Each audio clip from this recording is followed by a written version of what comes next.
Buenos días. ¿Cuál fue la misión de Jesús?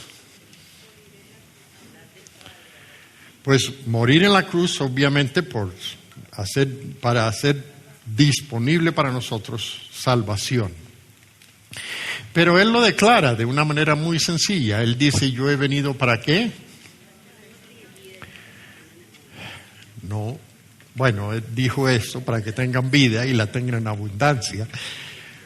Pero en cuanto a su misión, ¿cuál era su misión? He venido a buscar y a salvar lo que se había perdido. Esa fue su misión. Ahora, ¿cuál es nuestra misión?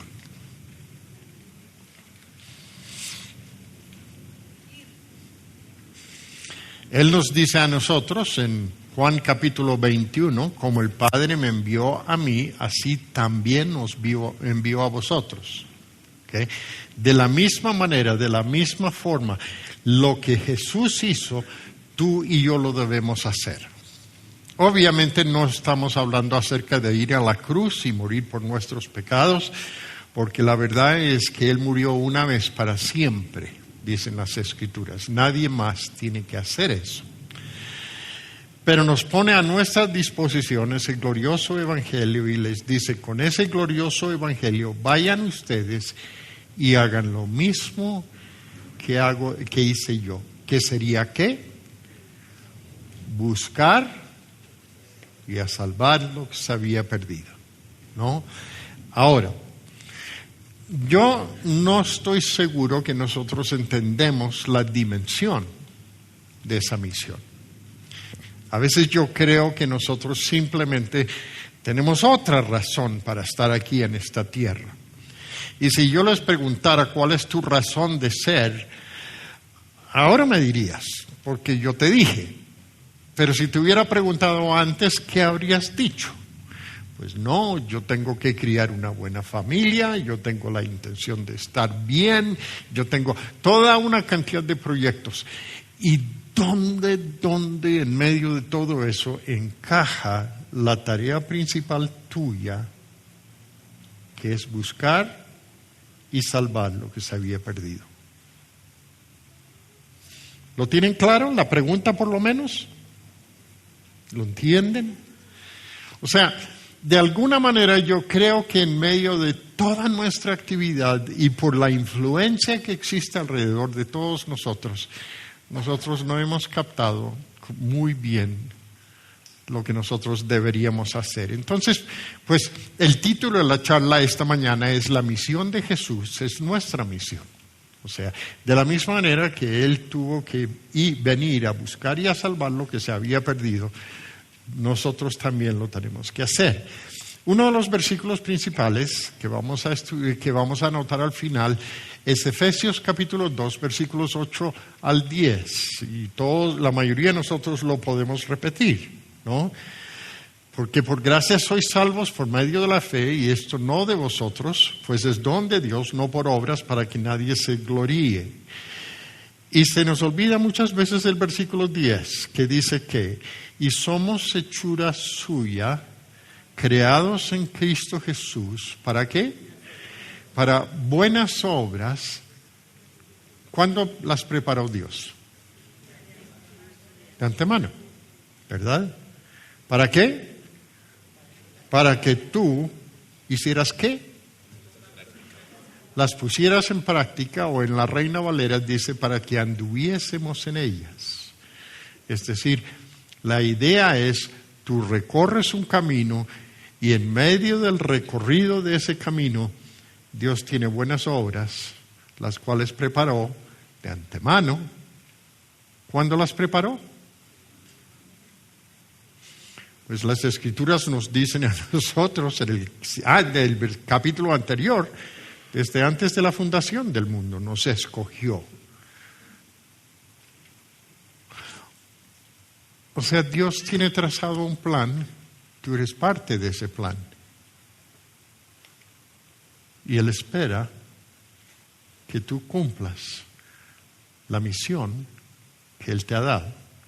Ahora, yo quisiera que nosotros analizáramos un poquito ese versículo que mencioné de Lucas capítulo 19, donde dice Jesús, muy complacido por su decisión, dijo esto: hoy ha venido la salvación a esta casa, por cuanto él también es hijo de Abraham. ¿De quién estaba hablando? ¿Tienen idea? De un hombre chiquito, bien chiquito, tan chiquito que quería ver a Jesús y por la muchedumbre no la podía ver. ¿Se acuerdan cómo se llamaba? Zaqueo. Ahora yo no sé si nosotros cogimos el nombre de él y ahí hicimos, yo sí creo que nosotros tenemos un término que usamos frecuentemente aquí en español, la palabra saquear. ¿De dónde viene? Pues de saqueo, ¿no? Entonces, ¿qué hacía Zaqueo? Saqueaba, robaba, y era muy rico. Lo hacía todo legalmente, era publicano, principal de los publicanos. O sea, él tenía una cantidad de publicanos que trabajaban para él, recogían los impuestos, y en aquella época la forma en que uno recogía los impuestos es que uno era una especie de contratista con el Estado romano. Es decir, tú le decías al gobierno romano, listo, entonces yo le cobro, usted me paga tanto. No, perdón, yo te entrego a ti tanto por lo que yo recojo y el resto es para mí, ¿no? Y así lo hacían. Y entonces con 2 soldados romanos a su lado, o quién sabe cuántos a su lado, empezaban a recoger impuestos, y el impuesto que ellos imponían era lo que la persona tenía que pagar. Parte de eso iba al bolsillo del publicano y la otra parte se lo entregaba al gobierno romano. Y así lo manejaban. Y eran tan odiados, tan despreciados, que las Escrituras nos enseñan que ellos no eran parte de la sociedad, habían sido aislados de la sociedad, no podían ir al templo, no podían participar de las cosas religiosas, inclusive el ser publicano era lo peor que se podría hacer. Se hablaba acerca de publicanos y pecadores, o sea, los publicanos, aparte de su pecado normal, tenían una categoría hasta diferente. Y entonces este era Zaqueo. Y Zaqueo quería ver a Jesús. Y Jesús le dijo, cuando lo vio arriba en el árbol, en el sicómoro, buscando para verlo, le dijo, Zaqueo, quiero ir a tu casa a pasar la noche. Bájate de ahí y voy a ir a visitarte. Y las Escrituras nos dicen a nosotros que Zaqueo se convirtió ese día. Y fue tan evidente su conversión que le dijo a Jesús, mira, de lo que yo tengo, si le he robado a alguien,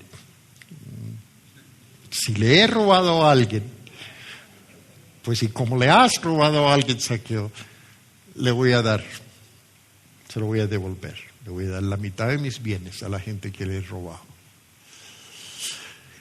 Y Jesús se alegró tanto y fue tan complacido por la decisión, y le dice, ha venido salvación a esta casa, por cuanto él también es hijo de Abraham. ¿Por qué le dijo eso? ¿O por qué le dijo a la gente que estaban ahí con él? Porque supuestamente él no era hijo de Abraham. Había sido excluido. Y luego añade esto, porque el Hijo del Hombre hizo ¿qué? Vino a buscar y a salvar lo que se había perdido. Y en Zaqueo encontró una de esas personas a quien se había perdido. Pero analicémoslo un poquito. ¿Cómo se encontró con él? Pues la ciudad era Jericó. Y estaba pasando por Jericó. Y había una muchedumbre. Y Zaqueo, impulsado por ver a Jesús, se sube a ese árbol. Y Jesús lo ve. y Jesús le dice, yo voy a ir a tu casa esta noche. ¿Ustedes creen que todo eso fue un accidente? ¿Será que esto ya fue proyectado, planeado para que Jesús lo hiciera? Sí. Y ustedes van a ver una cantidad de historias en el Nuevo Testamento donde uno no tiene otra opción que creer y saber que Jesús llegó a un momento, a un sitio, en un momento específico, donde había una persona en ciertas condiciones para que Él pudiera tocar su vida. Ahora, en esta declaración de Jesús, nosotros tenemos varias cosas que analizar. Primeramente tenemos el target. Jesús vino ¿a qué? A buscar y a salvar ¿qué? Lo que se había perdido. Listo. Entonces, ¿cuál es tu target? Lo que se había perdido. Yo me acuerdo hace muchos años, es que nosotros tenemos una dificultad impresionante haciendo las cosas de manera sencilla, ¿no? Nosotros queremos añadirle proyección y planeación y todo lo demás a lo que hacemos para Dios. Y hace muchos años, yo creo que yo tenía como unos 30 años, estaba en una iglesia en Estados Unidos, había un joven estudiante de seminarios, un joven seminarista que me preguntó, bueno, yo era joven, pero no tan joven como él, tenía como probablemente unos 20 años, y me dice, bueno, ¿y cuál es su target? ¿Qué es un target? Pues ese es un anglicismo que hemos traído a nuestro idioma. ¿Quiénes usan target? El término y la idea del target. ¿Ah? Ayúdenme a analizar esto. ¿Qué es un target? ¿Cuántos de ustedes son vendedores? Levanten la mano. ¿Okay? ¿Ustedes manejan un target? A ver, Nancy, ¿tú tienes un target? ¿No tienes idea? Okay. Bueno, ¿tú manejas qué? ¿Qué vendes? Productos de belleza. ¿Soy yo parte de tu target?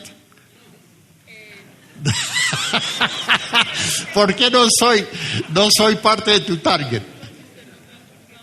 Porque soy hombre, ¿no es cierto? Y porque para esto ya no hay remedio, entonces no me mienta. ¿Ya? O sea, yo no soy parte de tu target. ¿Quiénes son tu target? Tus posibles clientes. Uy, aprendiste algo, ¿no? O sea, ese es tu target. A ver, Omar, tú vendes. ¿Qué producto vendes ahora? ¿Ok? ¿Tienes target? ¿Cuál es tu target? Clínicas y hospitales. Si notan, ese es el target. ¿Ah? O sea, la idea es, tú tienes a un grupo de personas a quien le vas a comunicar y le vas a ayudar a entenderlo. Entonces, el target de Jesús, ¿cuál fue? Lo que se había perdido. ¿Eran quiénes? Pues todos estábamos perdidos. Y Jesús dijo, ese es mi target. Entonces este joven me pregunta a mí, bueno, ¿y cuál es tu target? Lo que me estaba preguntando es que vas a trabajar con jóvenes, vas a trabajar con adultos, vas a trabajar con universitarios, vas a trabajar con clase media, con clase baja. ¿Cómo lo vas a hacer? Porque nosotros durante años hemos estado tratando de crear una franja de gente a quien le vamos a llevar el Evangelio. ¿Cómo así? Entonces yo le respondí a este muchacho, le dije, pues, gente perdida. Eso no más. A cualquier persona que está perdida, ese es el target. Y si Jesús te envió a ti a buscar y a salvar lo que se había perdido, entonces, ¿cuál es tu target? Gente perdida, ¿no es cierto?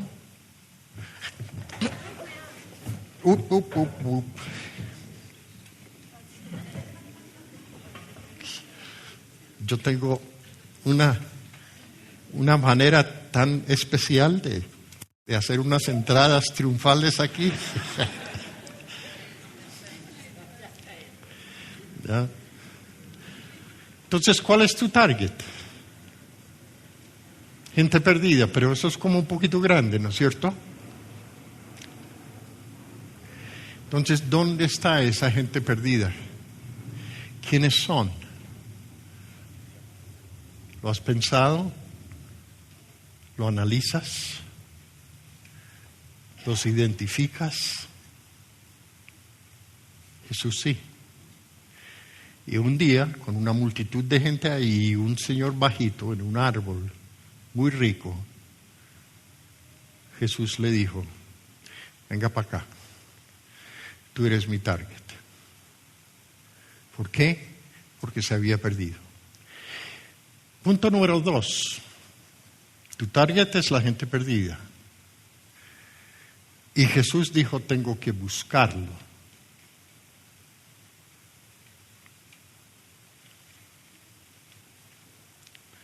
¿Nosotros buscamos? ¿O simplemente vamos pasando la vida sin ni pensarlo?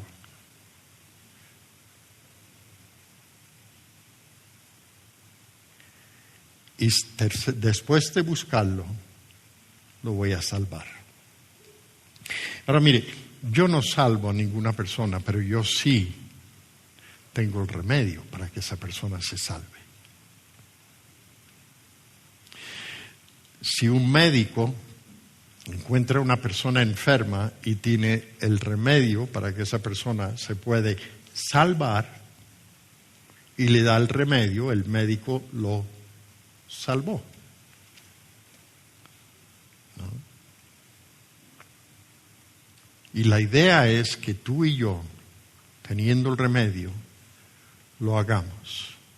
Ahora, Jesús dice, yo he venido a buscar y a salvar lo que se había perdido. Y hay un par de versículos en Juan habla, Jesús habló mucho de esto, de lo que dijo Jesús con respecto a esto. Pero hay dos versículos en particular, Juan 12:49 y después 14:10, donde dice esto. Es Jesús hablando y dice, yo no he hablado por mi propia cuenta. O sea, aún siendo Dios, Él dependía de alguien. ¿Quién era? Dice, yo no he hablado por mi propia cuenta. El Padre que me envió me ordenó ¿a qué? ¿Qué decir? ¿Y qué? ¿Y cómo decirlo? O sea, tenía alguien que lo estaba guiando en el proceso de buscar y de salvar. En el capítulo 14, versículo 10, reitera básicamente lo mismo. Dice, ¿no crees que yo soy en el Padre y el Padre en mí? Y luego le dice a los fariseos, las palabras que yo os hablo, no las hablo por mi propia cuenta, sino que el Padre que mora en mí, Él hace las obras. Ahora, pregunta, ¿cuántos de ustedes han aceptado a Cristo como Salvador personal? Levante la mano. Okay. La gran mayoría de ustedes aquí aceptaron a Cristo como Salvador personal. Algo ocurrió cuando tú aceptaste a Cristo. ¿Qué fue? ¿Quién vino a morar en ti? El Espíritu Santo. O sea, el Padre que está en mí, Él hace las obras. El Padre me dice, me ordena qué decir y yo lo digo. Eso es lo que dijo Cristo. ¿Y tú qué deberías decir? El Espíritu que mora en mí, Él me dice lo que debo decir y cómo decirlo. Y yo debo estar presto a hacer las obras de Él. Ese es mi trabajo. Ahora, Para Jesús esta misión era continua. Él simplemente se dedicó a eso. Todo su ministerio, los 3 años, estuvo en eso, haciendo las obras de su Padre. Y después nos dice a nosotros, cuando ya está por ir al cielo, la paz sea con ustedes. Como el Padre me envió a mí, así también yo los envío a ustedes. O sea, ¿cuál es nuestra misión? ¿Cuál es nuestra tarea? ¿Cómo la debemos hacer? ¿Cuál es nuestro target? Y cuando nosotros encontramos la persona, ¿cuál es nuestro trabajo? ¿Y quién es el que nos guía y nos dice quién es el target y cómo hay que decir y qué hay que decir? Pues Jesús es tu ejemplo.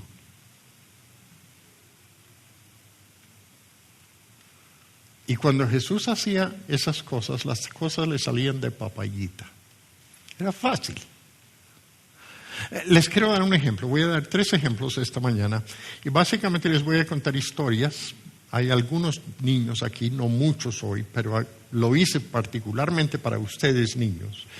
Les voy a contar 3 historias, además del de Zaqueo. El primero es de una mujer. Era una mujer que tenía una vida bastante desorganizada. Bien desorganizada. ¿Ustedes dirían que una mujer que había estado casada 5 veces y ahora estaba viviendo en unión libre, que tenía una vida como desorganizada? ¿Ah? Sí, ¿no es cierto? ¿Ustedes dirían que una persona que tenía 5 esposos y estaba viviendo ahora en unión libre tenía algo dentro de ella que le estaba faltando? Una falta de amor, que estaba buscando donde no era. ¿Podríamos nosotros decir que esta mujer realmente estaba perdida? Claro. Perdida espiritualmente delante de Dios, pero también en su vida estaba perdida. Las cosas no le estaban saliendo bien. Y el problema era que ella ni era judía. Y Jesús fue primordialmente al pueblo judío. Y escuchando lo que nosotros acabamos de escuchar que Jesús dijo acerca del Padre, yo me imagino que una noche Jesús habló con el Padre, porque solía hacerlo. Una vez habló con el Padre y decidió quiénes iban a ser los apóstoles, y al día siguiente los nombró. Y estuvo orando toda la noche al Padre antes de hacerlo. Y si él hacía lo que el Padre le decía, era porque estaba en contacto continuo con el Padre. Y yo me imagino que fue de noche, que Jesús le dijo, bueno, la tarea de mañana es que te vayas a Samaria. Primer problema, porque Samaria no era un lugar donde iba el pueblo judío. Inclusive el pueblo judío cruzaba el río Jordán y subía por un desierto en una región que se llama Decápolis, y después regresaban cuando llegaron a Galilea. Y le dice a Jesús, bueno, entonces es tiempo que te vayas a Galilea, pero te tengo una misión. Necesitas ir por Samaria. Ah, bueno. Entonces Jesús se levanta la mañana siguiente y le dice a sus discípulos, listo, nos vamos a ir para Galilea.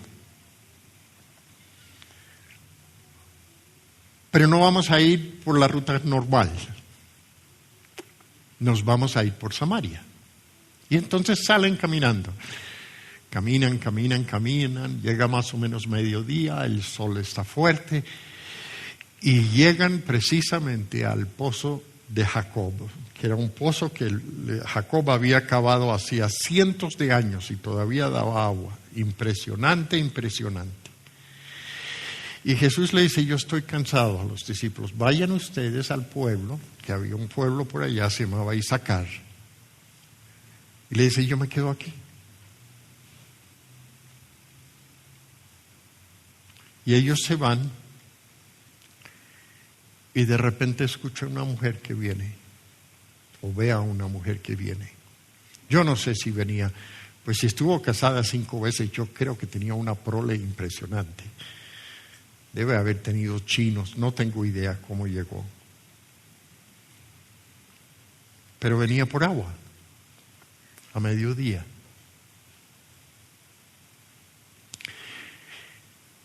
Y Dios le dice, ese es tu target.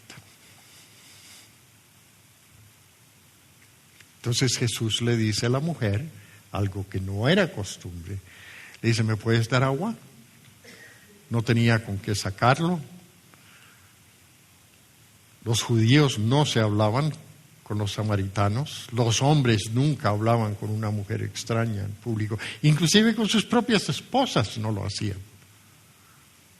Ustedes han logrado mucho, mujeres. Ustedes dicen, estamos luchando por igualdad. Wow. Si ustedes supieran cómo eran otras épocas, dirían, wow, Dios ha hecho cosas buenas para nosotros. Pero le dice, ¿me das agua, por favor? Y la primera pregunta es de ella, ¿y tú por qué me hablas a mí? Yo soy samaritana. Yo soy mujer. Y Jesús simplemente le dice esto. Le dice, si supieras quién te habla, tú le pedirías agua y él te daría agua viva.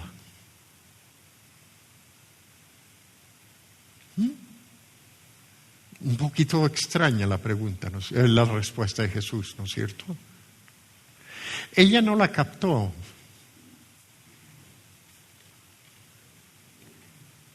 Pero Jesús sabía a dónde llevaba la conversación. Y entonces ella le dice, pero si no tienes ni con qué sacar el agua, ¿eres tú mayor que nuestro padre Jacob que consiguió esta agua? ¿Crees tú que eres capaz de conseguir agua sin algo con qué sacarlo? Y Jesús le dice, es que yo no te estoy hablando de esa agua, yo te estoy hablando acerca de agua viva. Y le dijo, si tú recibieras esa agua, nunca más tendrías sed.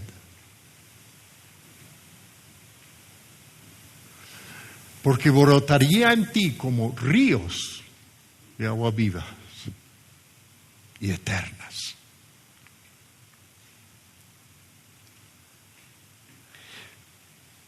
Y ella dice, wow, cómo me encantaría no tener que venir a buscar agua.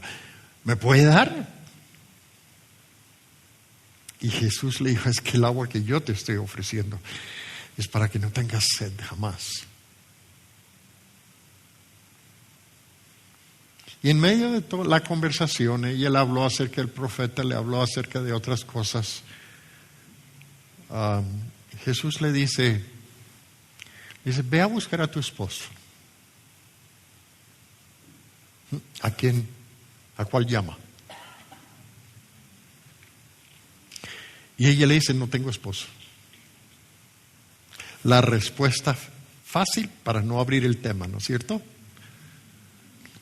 Si ella hubiera contado el rollo completo, habría dicho, uy, yo tuve 5 esposos y no me sirvió ni uno. Entonces yo decidí no más esposos y ahora simplemente estoy viviendo con un tipo. Pero no me está funcionando tampoco. Eso es lo que le habría dicho. Pero lo interesante es que Jesús ya lo sabía.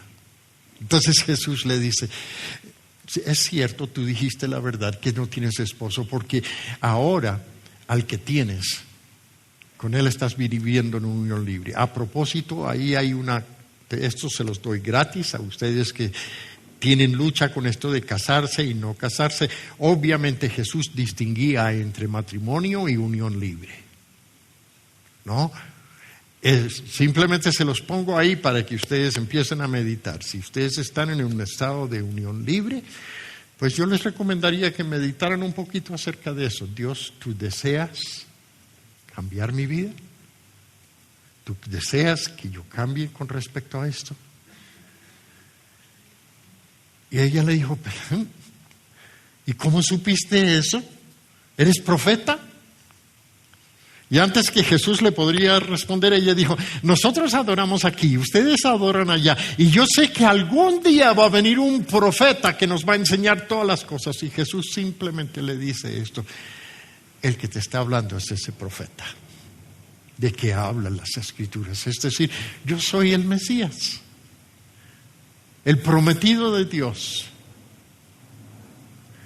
Y en esas regresan sus discípulos. Y la conversación con los discípulos es supremamente importante, porque ellos en primer lugar dijeron, ¿y él hablando con una mujer? O sea, para los discípulos las mujeres no eran su target. Pero nadie se preguntó, no se atrevía a preguntarle, ¿tú qué haces hablando con esa mujer? ¿Y tú qué haces hablando con una samaritana? ¿Y qué le estás diciendo? Se quedaron ahí mirando y pues en esas la mujer se va con su agua y los discípulos le dicen, sin preguntarle nada, le dicen, coma, maestro. Y Jesús les dice eso, mi comida es hacer la voluntad de mi Padre. Bueno, a ver, ¿a cuántos de ustedes les gusta comer? Levante la mano.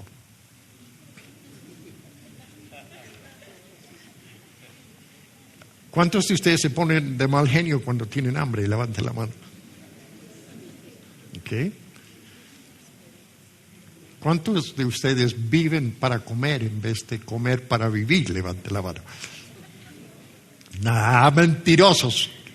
Todos ustedes viven para comer. Si no, ¿por qué están planeando la siguiente comida cuando se levantan de la mesa? ¿Sí me hago entender? O sea, es una rutina diaria, placentera, agradable,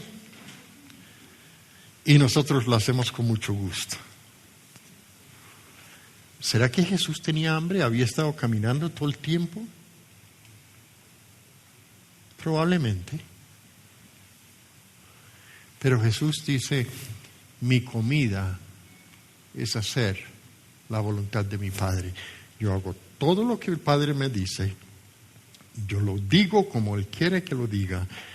Él escoge mi target, yo lo busco y nosotros estamos en una misión. No me frieguen, no me molesten. Si notan la intensidad de propósito que tenía Jesús, así como el Padre me envió a mí, así, de la misma manera, yo les envío a ustedes. Y mientras tanto, la mujer se ha ido al pueblo y está trayendo a las personas del pueblo. Le dice a los hombres, no a las mujeres. Aparentemente no tenía muy buena relación con el resto de las mujeres, ¿no? Probablemente le había quitado el marido a alguno de ellos. Entonces le habla a los hombres y les dice, mira, encontré un tipo, y ellos probablemente estaban blanqueando los ojos. ¿Otra vez? ¿Encontraste otro tipo? No. Ella dice, encontré un tipo que me dijo todo lo que he hecho. Y ellos están abriendo los ojos así, porque sabían lo que había hecho. Y les pregunta, ¿será este el Mesías? Y entonces les dice, vengan, yo quiero que ustedes lo conozcan. Y arrastró a todos los hombres del pueblo. Y Jesús le está diciendo, mi comida es hacer la voluntad del Padre. Y después les dice esto, les dice, mira, no digan que quedan 3 meses y después hay cosecha. Levanten la mirada, que la cosecha ya está lista. Y cuando levantan la mirada, ¿qué ven? Los hombres viniendo del pueblo. Y Jesús le dice a los discípulos algo bien interesante. les dice, mire, ustedes hoy van a cosechar donde otra persona sembró. Y hay toda una historia detrás de eso que será para otra ocasión. Pero si nosotros somos sensibles a la voz de Dios, si nosotros hacemos lo que Él nos dice, nosotros vamos a estar cosechando donde otras personas han sembrado. Ese día hubo una gran cosecha. La mujer creyó, los hombres creyeron, se regocijaron porque eso es fruto normal de aceptar a Cristo como Salvador personal y sentirse perdonado de sus pecados y que su vida se organizó. Ahora, miren, una pregunta. Jesús le dijo a la mujer samaritana, oye, ¿tú para dónde vas? Espera, ¿para dónde vas? No, le voy a ir a contar a otros. No haga eso porque usted todavía no está lista. O le dijo la mujer samaritana a Jesús, oye, ¿me podría dar unos datos para que yo sepa cómo contarle a los otros? No. Miren, el producto natural de una vida transformada es que tú no lo puedes callar.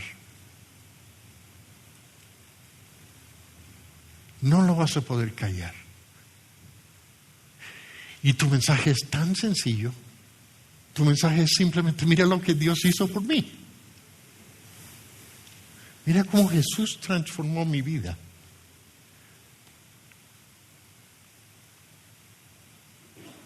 Otra historia. Para que ustedes no crean que eso es simplemente Jesús y que para nosotros no es eso. ¿Cuánto tiempo llevo? ¿Demasiado, Néstor? ¿Ah? Es un solo culto, entonces yo creo que... otra historia. Le pasó a un diácono. ¿Cuántos diáconos tenemos aquí? Levanta la mano. Los diáconos. No se atreve a levantar la mano. Le está viendo que allá hay uno. Otro está de paseo esta mañana, ¿no? Era un diácono que se había ido a Samaria a predicar. Y un día se le aparece un ángel y le dice, yo quiero que vayas al desierto. Levántate y vete al desierto, hacia el sur. Ve, raro, ¿qué hay en el desierto? Pues nada. Y va por el camino al desierto y de repente divisa una caravana. Aparentemente es una persona muy importante porque pues tenía su carruaje, me imagino que tenía algunos de sus siervos, obviamente venía protegido. Y pues más tarde la historia nos dice a nosotros que era el ministro de Hacienda de la reina de Etiopía. O sea, él manejaba todos los tesoros de la reina. Un hombre supremamente importante. Y la Biblia dice que se había ido él a Jerusalén a adorar a Dios. Tenía algo de influencia de judaísmo y había ido a adorar a Dios. Y cuando llega allá encuentra un rollo, el rollo de Isaías, o sea, un texto parte del Antiguo Testamento. Y cuando lo ve Felipe, el Espíritu de Dios le dice, ¿a ti te habla el Espíritu de Dios? ¿Quién es el que mora a ti? La Biblia dice que las ovejas de Jesús oyen su voz. ¿Tú oyes la voz del Espíritu de Dios cuando te habla? ¿Tú distingues su voz? Mira, esto es tan crítico porque ¿cómo vas a cumplir tu misión si no escuchas al que te dice lo que debes decir y cuándo lo debes decir? Y si tú no estás entablando una relación con Él, si tú realmente no tienes diálogo con Él, tú no escuchas su voz, tú no le oras, Va a ser muy, muy complicado que tú hagas la misión que tienes que hacer, porque Él es el que te tiene que decir el cuándo, el cómo, a quién y dónde. ¿Y qué?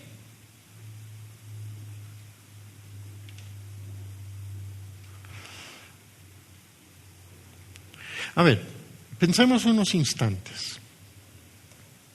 Tú en algún momento has sentido un empujoncito en tu interior, un pensamiento de que, oiga, yo debería hablar con esta persona. A esta persona que tiene una vida tan destruida le hace falta el Evangelio. ¿Tú has escuchado eso alguna vez en tu corazón? ¿Quién sería? ¿Serían imaginaciones tuyas? ¿O existe la posibilidad de que es el Espíritu de Dios que te está hablando y te está dando tu target? La persona a quien le debes hablar. Y tu primera reacción es, no, yo no me ponga en eso, Dios, porque es que yo no puedo. ¿Lo han sentido alguna vez? Levante la mano. ¿Okay? ¿Y se han hecho los locos? Sí. Nos pasa con mucha frecuencia, ¿no es cierto? Mira, nosotros cuando empezamos día cero, pues toda nuestra iglesia estaba abrazando la idea y todos estaban involucrados. Y nosotros anunciamos, vamos a tener un día cero. Recojan formularios, llévenlos e inviten a gente. Y se acababan los formularios. Y la gente invitaba. ¿Por qué? Pues en primer lugar, porque estaban interesados en que la gente conociera a Jesús. Pero en segundo lugar, ellos tenían como un mercado natural. Regresemos a los vendedores. Uno tiene un mercado natural, ¿no es cierto? ¿Que son quiénes? Los contactos de uno, ¿no es cierto? La familia, las personas cercanas. ¿Eso cuánto le dura a un vendedor? Nancy, a ver. Pues eso está rotando, dura poco. Ya. Toca estar buscando. Okay. O sea, uno se muere de hambre después de un ratico si es que solamente está manejando su mercado natural, ¿no es cierto? De alguna manera uno tiene que levantar la mirada, ver la cosecha, mirar otras oportunidades, considerarlas. Listo, por ejemplo, ¿quién tengo yo? Yo tengo un celador, bueno, tengo varios celadores en el conjunto, a quien yo saludo cada vez que saco el perro a caminar. Y muchas otras veces. Yo a veces salgo en mi conjunto y hay una niña llamada Fabiola, una señora llamada Fabiola, que la encuentro en algún piso limpiando los pisos. Y nos saludamos. Yo tengo una vecina al lado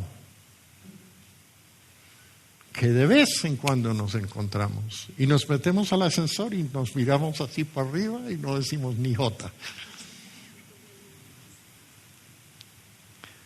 ¿Soy diferente yo a lo que eres tú?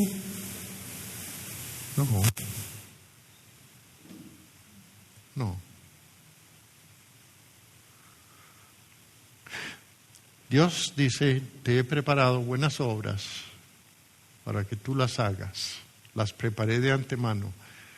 Eso significa que no hay ningún contacto, no hay ningún evento, no hay nada en tu vida que es un accidente. Hay algo que tú debes estar haciendo. De alguna manera tienes que estar sembrando. Si es simplemente a través de tu sonrisa y tu alegría, para que alegres la vida de una persona o para que note la diferencia.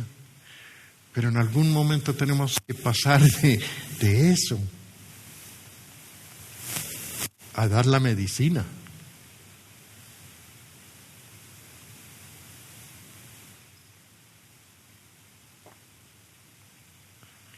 ¿Dónde iba en la historia?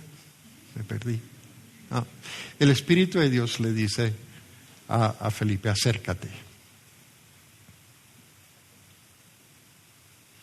Y cuando llega allá, escucha lo que está leyendo. Y está leyendo el capítulo 53 de Isaías, que es el capítulo que habla acerca de la declaración profética de la muerte de Jesucristo, que fue llevado a matadero como cordero, y describe cómo murió por nuestros pecados, que fue muerto por nuestras transgresiones. Y da la historia. Y Felipe lo escucha leyendo y pues le dice, ¿entiendes lo que lees? Y ya estaba la fruta por caer, la papayita, ¿sí? De papayita. Le dice el Felipe, le dice, o el eunuco le dice, ¿cómo puedo entender si es que nadie me explique? Y en ese momento a uno le da de todo y uno dice, uy, yo no, voy a ir a buscar al pastor para que le hable. ¿Cómo así? No. Dios le dijo a Felipe, háblale. Y Felipe tomó esa misma escritura y la Biblia le dice, le declaró a Jesús. Y la Biblia dice que el eunuco, cuando iban por el camino, le dice, oiga, aquí hay agua en el desierto. ¿Por qué no me bautizas? Y Felipe le dice, si crees de todo corazón, bien puedes. Y él dice, yo creo que Jesús es el Hijo de Dios. Y se bajó del carro, se bautizó, e inmediatamente después desaparece Felipe, y la Biblia dice que el eunuco se fue para su casa gozoso, feliz, porque había descubierto la verdad. Y a propósito, ¿sabían ustedes que en esa región del África nació una iglesia cristiana que hasta el día de hoy existe un movimiento de iglesias que hoy se llaman las iglesias cópticas? Y pues a través de los años, como ha ocurrido con muchas iglesias cristianas, han perdido su camino. Pero ¿quién habrá sido el que reunió el primer grupito de personas y les habló? Y ellos creyeron en Jesús y se formó la primera iglesita. Y empezó a crecer y gente gozosa se iba para otras regiones y empezaban otras iglesias y otras iglesias y otras iglesias. Es que uno no tiene idea de las ramificaciones de una sola persona en un carruaje en el desierto a quien el Espíritu de Dios le quiere dar vida eterna. Ahora, pregunta. La mujer samaritana, Dios le dice a Jesús, vaya. El eunuco, Dios le dice a Felipe, vaya. ¿Quién coordinó todo eso? Hasta el detalle más mínimo. ¿Quién lo coordinó? Pues el que manda. El que te dice a ti, hazlo. No eres tú el que es responsable por eso. Tú simplemente eres el mensajero que lleva palabras de vida.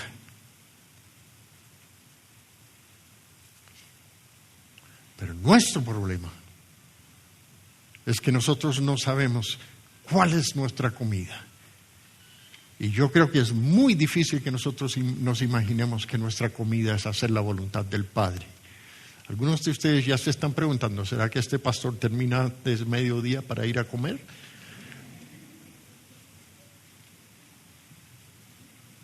El último, Pablo. Y tengo que acelerarlo. Pablo estaba en su segundo viaje misionero, había hecho el recorrido por las iglesias y ya estaba pensando en nuevas oportunidades y se quería ir para la región del norte de Asia Menor, toda la región de Turquía, de Bitinia se llamaba en aquel entonces. Quería ir para allá. Y adivinen qué, El Espíritu de Dios le dijo, allá no vayas allá. ¿Será que el Espíritu de Dios no quiere que escuchen allá? No, el Espíritu de Dios simplemente tenía otro plan ahora.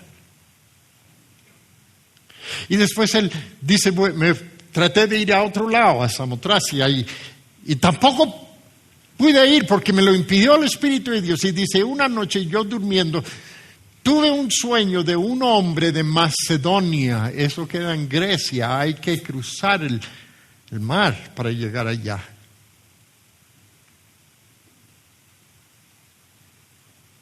Macedonia.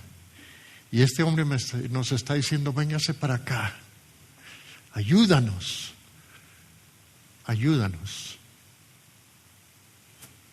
Jesús vino a buscar y a salvar, ¿qué? Al perdido. Ayúdanos. Miren, yo creo que una de nuestras grandes dificultades en este asunto es que nosotros realmente, yo no le miro a los ojos a una persona que no conoce a Cristo como Salvador personal y la veo como una persona muerta en delitos y pecados con un destino eterno sin Jesús. Estamos preparando la nueva decoración. El tema va a ser un poquito diferente en día cero. Esta mañana llego a la oficina, entro a la oficina y adivina qué hay. Hay 2 maniquíes ahí de The Living Dead, muertos vivientes, ahí en la oficina. Qué susto. Debería haberlos traído y haberlos puesto aquí esta mañana.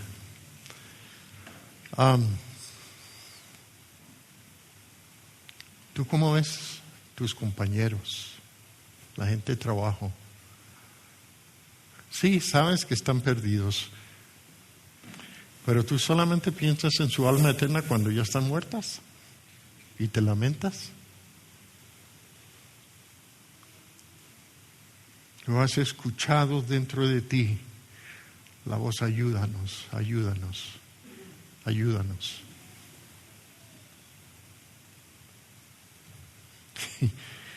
La Biblia dice que el apóstol Pablo dijo, bueno, tengo que dar una vuelta por otro lado y listo. El semestre entrante voy allá. ¿Dijo eso? No, dijo enseguida nos propusimos ir a Macedonia. Y llegaron, consiguieron embarcación, se fueron para Macedonia y finalmente terminan en la ciudad principal de esta región que era más bien deshabitada en aquel entonces. Se describe como una colonia romana. Lo que eran algunos batallones que se habían pensionado y habían ido a montar una colonia romana llamada Filipo. Estuvieron ahí algunos días y pues aparentemente no vio al mismo tipo que le había dicho en el sueño. Entonces dice que hubo unos días y llega el sábado y ellos dicen, bueno, vamos al río a ver si en el río encontramos un grupo de personas que por lo menos adoran a Dios, son monoteístas y adoran a Dios ahí en el río, a la orilla del río. Aparentemente esta era una costumbre, si no había una sinagoga, pues los judíos se reunían al lado de la fuente de agua y ahí adoraban. Entonces llegaron ahí al río y encontraron unas señoras. Y había una en particular llamada Lidia. Era una mujer pudiente. Y ella vendía púrpura para las telas. Y me imagino que también comerciaban telas. Entonces, pues realmente era una persona que tenía algo de recurso. Y la Biblia dice que cuando Pablo empezó a hablar, cuando ellos empezaron a hablar, no sé si fue Pablo o Silas, o inclusive quizás Timoteo, pero cuando empezaron a hablar, Dios le abrió el corazón para que entendiera la palabra. Si notan cómo Dios dice, bueno, ustedes que quieren ir a Asia Menor, les tengo otro otro trabajito. Váyanse para Grecia. Váyanse a la ciudad de Filipo. Y allá yo quiero que ustedes vayan al río y hay una mujer a quien yo escogí antes de la fundación del mundo y he preparado buenas obras para que ella ande en ellas. Y yo necesito que ustedes le den el Evangelio. Y ella aceptó a Cristo. Y les dijo, mira, si ustedes me consideran verdaderamente creyente, se hace la declaración de que sí es un creyente en Jesús. Dice, por favor, vénganse a quedar en mi casa. Yo tengo cupo para ustedes, no hay por qué, no tienen que andar por ahí sin lugar donde quedarse. No, vengan y se quedan en mi casa.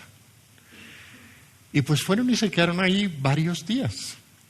Y empezaron a recorrer Filipo y proclamaban el Evangelio y había una niña endemoniada, esclava.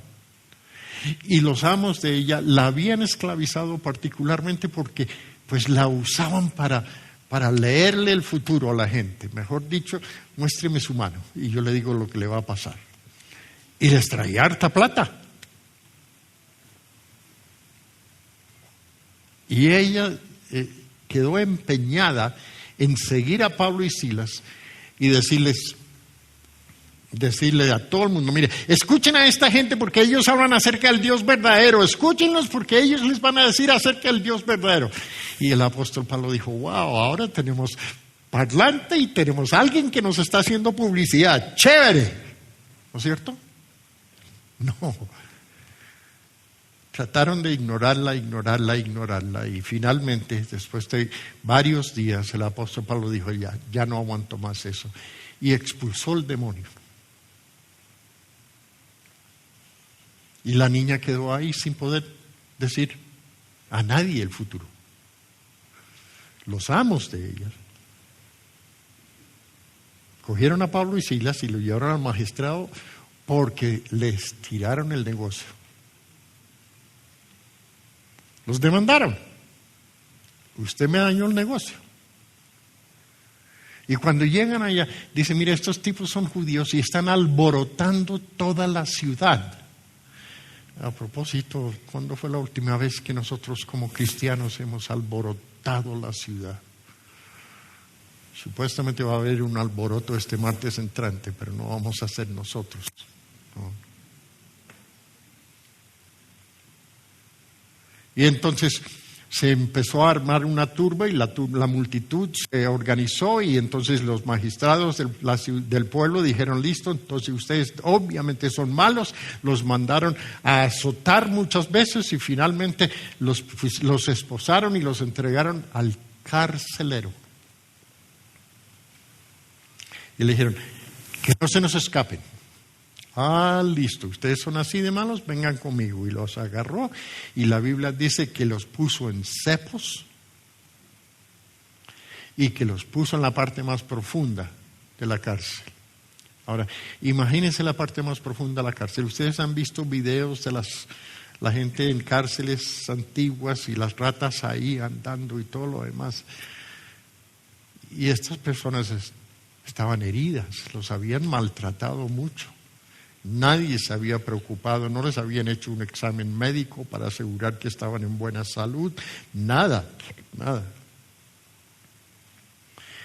Y Pablo y Silas están ahí en la cárcel. Por ahí a la medianoche empiezan a cantar. A propósito, cantemos la última canción de la grandeza de Dios, César, por favor. Yo me imagino que estaban cantando algo así. Inicialmente quizás fue simplemente un gemido. Estaban adoloridos. Pero empezaron a orar y empezaron a cantar y subió el volumen. Tanto subió el volumen que la Biblia dice que se escuchó por toda la cárcel y todos los presos. Yo me imagino que estaban gritando, cállense, dejen dormir. Y ellos cantando.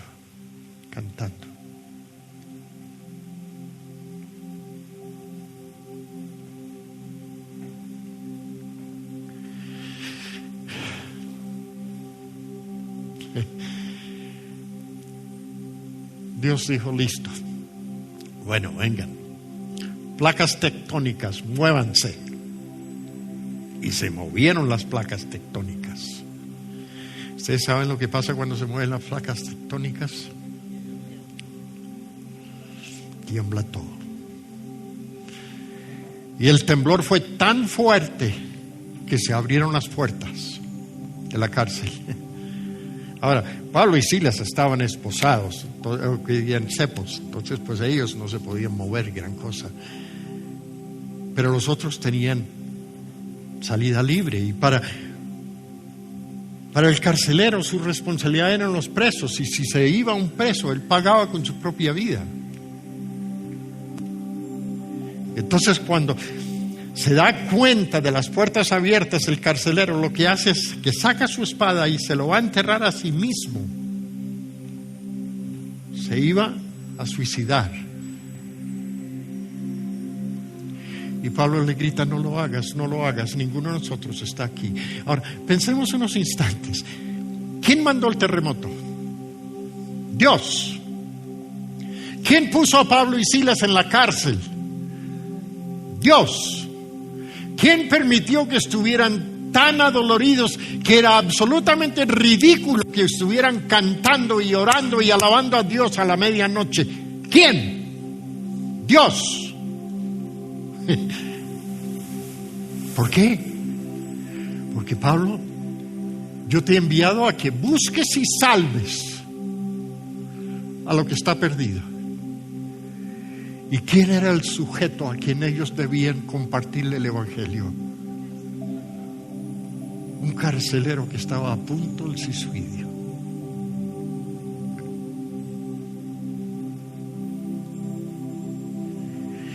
Y Pablo y Silas simplemente dijeron e hicieron lo que el Espíritu de Dios les dijera que hicieran.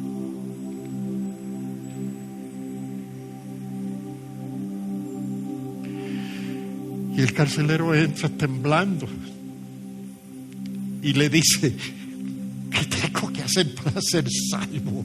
Yo no sé cómo entendía esta terminología y por qué lo dijo de esa manera. Seguro que Pablo y Silas en medio de sus canciones y su alabanza habían hablado acerca de esto. Quizás habían glorificado a Dios por su propia conversión, que también fue una de esas cosas milagrosas la de Pablo.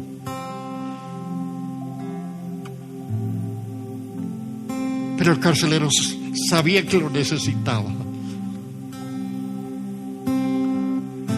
Y las Escrituras dicen que Pablo simplemente le dijo, mira, cree en el Señor Jesucristo y serás salvo tú y tu casa.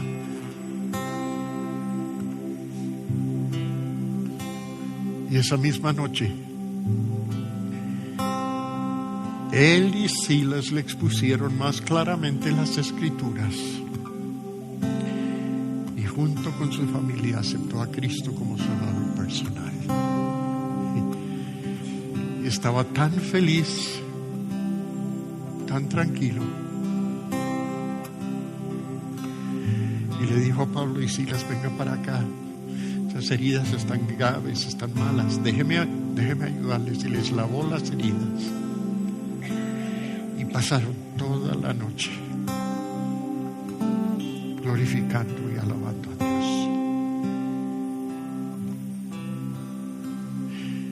Mira, estas no son historias aisladas y solo de la Biblia. Dios todavía, desde la eternidad pasada, te buscó a ti. Desde la eternidad pasada tenía buenas obras para que anduvieras en ellas. Y por eso te salvó. Te buscó, te rescató, te salvó para que andes en tus buenas obras. Ahora, lo que a mí me parece esta mañana es que tú y yo necesitamos cuestionarnos. ¿Será que nosotros realmente entendemos nuestra misión? ¿Será que nuestra comida es hacer la voluntad de nuestro Padre? ¿Y será que nosotros nos hemos sincronizado tanto a la voz de Dios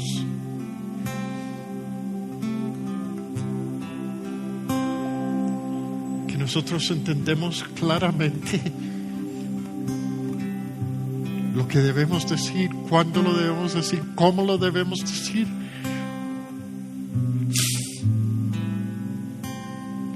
No, sí.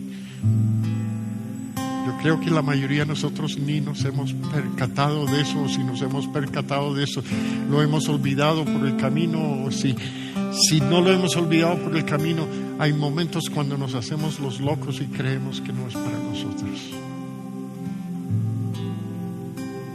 A propósito, más tarde Bitinia y Samotracia y todas esas regiones recibieron el Evangelio por gente a quien el apóstol Pablo le predicó en la ciudad de Éfeso. Toda de la región fue evangelizada. No es que el Espíritu de Dios quiere que algunos sí y otros no, pero es un estratega maestro que sabe dónde ir y el momento para ir, y sabe cosechar.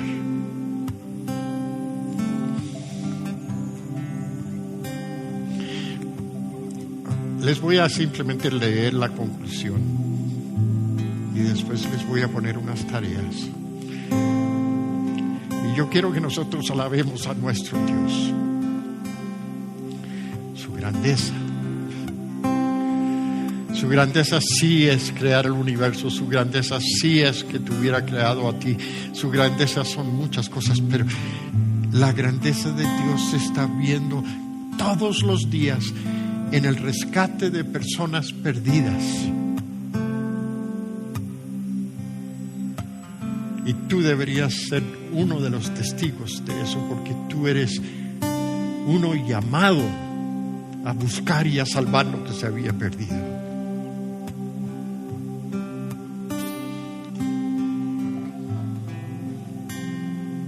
Conclusión. Cuando Jesús te salvó a ti, lo hizo de manera muy intencional. Lo proyectó desde antes de la fundación del mundo. Escuchen.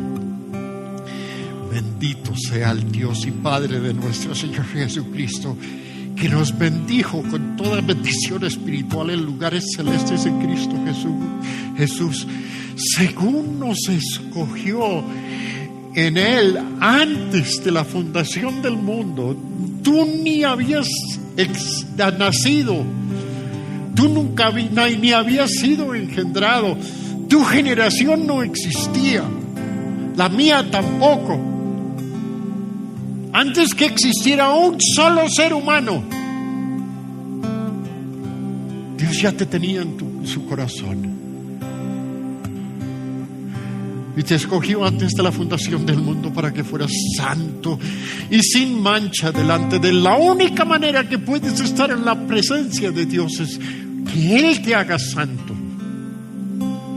y que te borre toda mancha. Y eso lo propuso Dios desde antes de la fundación del mundo.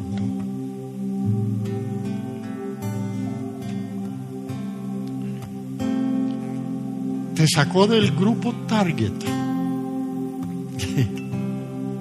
Cuando Él te encontró a ti, estabas perdido. Y ese era el grupo Target que había establecido. Capítulo 2 de Efesios. En otro tiempo ustedes estaban muertos en transgresiones y pecados en los cuales andaban conforme a los poderes de este mundo. Se conducían según el que gobierna las tinieblas, según el espíritu que ahora ejerce su poder en los que viven en desobediencia. Y Dios te dijo: sí, es a ti que te estoy llamando. Yo te he amado desde antes de la fundación del mundo.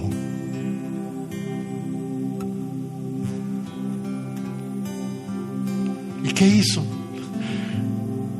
Pero Dios, que es rico en misericordia por su gran amor por nosotros, nos dio vida con Cristo Jesús, como lo hizo con el carcelero, como lo hizo con la mujer samaritana, como lo hizo con esa endemoniada, como lo hizo con Lida, como lo hizo en todos los casos. Él lo hizo.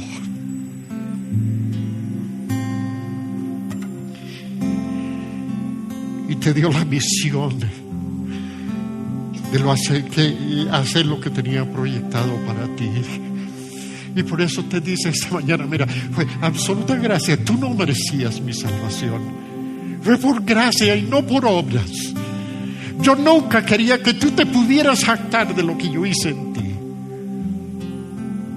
Dice, yo lo hice porque yo tenía proyectado una cantidad de cosas para tu vida.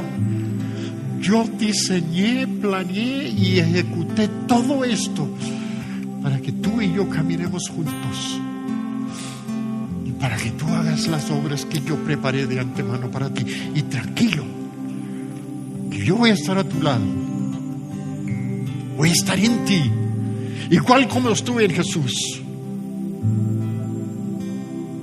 Voy a estar en ti. Te voy a decir qué, cómo, cuándo y a quién. Pero pilas, me tienes que escuchar.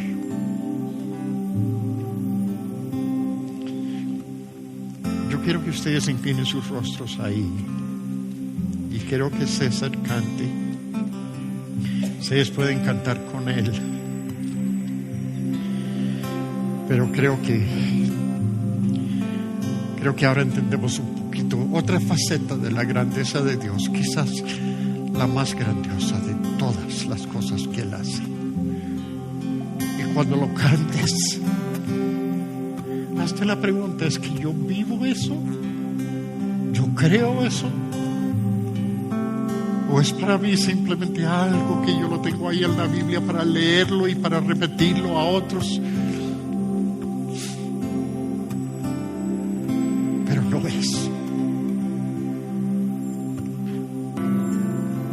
Yo creo que una de las primeras cosas que necesitan hacer ustedes es revisar su propia historia. Tu historia es un milagro, aunque tú no lo veas, ¿sí? Tú no lo has percibido así, pero lo es. ¿Ustedes creen que realmente Dios no sabía acerca de los 5 matrimonios fracasados de la mujer samaritana? Claro que sabía. ¿Por qué crees tú que esperó hasta ese momento para llegar? Porque la sed de esa mujer era tan fuerte, tan intensa, que clamó, por favor, dame de beber. Tu historia, inclusive todo lo malo que tuviste que vivir,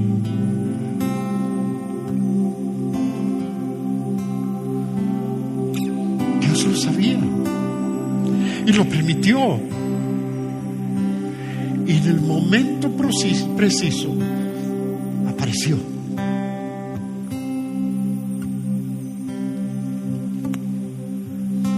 Esa historia debería ser un tesoro, pero también debería ser unos lentes a través de los cuales tú ves al resto del mundo perdido.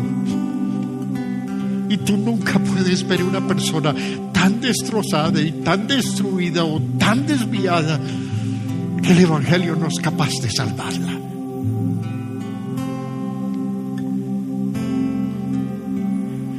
Tú necesitas coger eso y abrazarlo y volverlo tuyo. Y rogarle a Dios todos los días: Dios, ayúdame a caminar en las sendas que tú preparaste para mí. Ayúdame a escuchar tu voz. Y por favor, dame el valor de obedecerte, aunque esté temblando por dentro.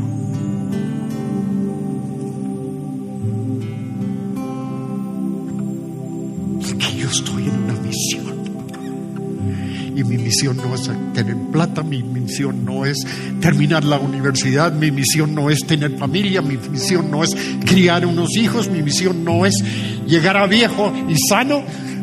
Mi misión es la comida que tú me pides que hay que desee, la voluntad tuya. Ahora yo quiero invitarles a que ustedes tomen sus boletines y que ustedes consideren unas cosas. Número 1, evalúa y si es necesario, confiesa tu pecado. Número 2, pídele a Dios que te ayude este año a ser muy intencional con tu misión. Y bajo eso quiero decirles que busquen, guiado por el Espíritu de Dios, tu target. Escucha su voz y habla lo que Él te manda.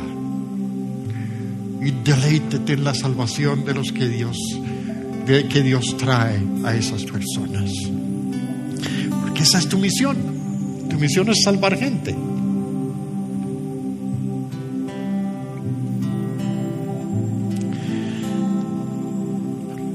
Les pongo esa tarea. Y quiero que esa tarea les lleve, cuando empezamos a anunciar que hay formularios, ya sea para día 0 de jóvenes o día 0 de papás, que se nos acaben, que tengamos que sacar más, y que tú estés feliz porque tu invitado llegó y aceptó a Cristo como Salvador personal. Tenemos unas historias tan lindas,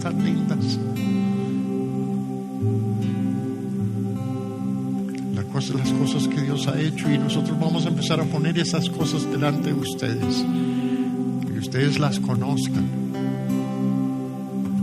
porque yo creo que a veces nosotros decimos, no, es que aquí no está pasando nada, pero no es cierto.